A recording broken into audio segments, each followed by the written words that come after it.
ఆయన క్షమాపణ చెప్పాల్సిందే.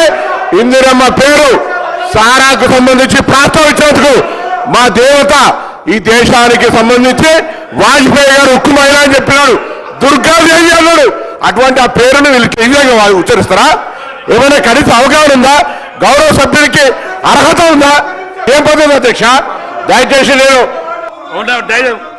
శంకర్ గారు కూర్చోండి ప్లీజ్ కూర్చోండి. శంకర్ అధ్యక్ష మీరు కూర్చోండి. మాట్లాడిన మాటలు తప్పకుండా అవి మహిళా లోకాన్ని కించపరిచే రకంగా ఉన్నది. మీరు మీరు టకేలకు మరి వీటికి వాస్తవానికి మత్తు అనేది చాలా డేంజర్. అది మహిళలకే ఫస్ట్ ఎఫెక్ట్ అయ్యేదిగా అది అందరికి తెలిసినటువంటి విషయము. కాబట్టి ఇవాళ జీవితాలను ఇచ్చే వాటికే ఇందిరమ్మ పేర్లున్నాయి తప్ప మరి కుటుంబాలను ఇబ్బంది పెట్టే వాటికి టకేలకు వీటికి ఎక్కడ పెట్టాం.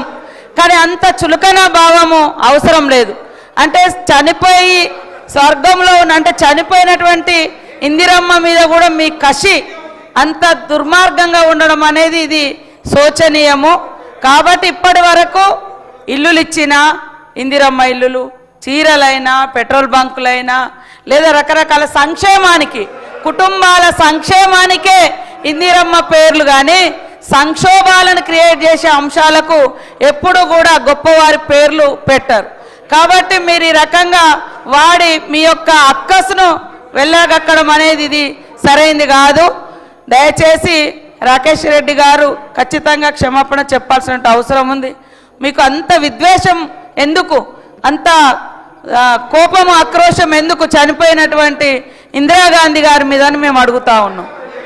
ఆమె పేదలకు గుడిసెలు కట్టించింది, భూములు పంచింది, జీవితాలను ఇచ్చింది.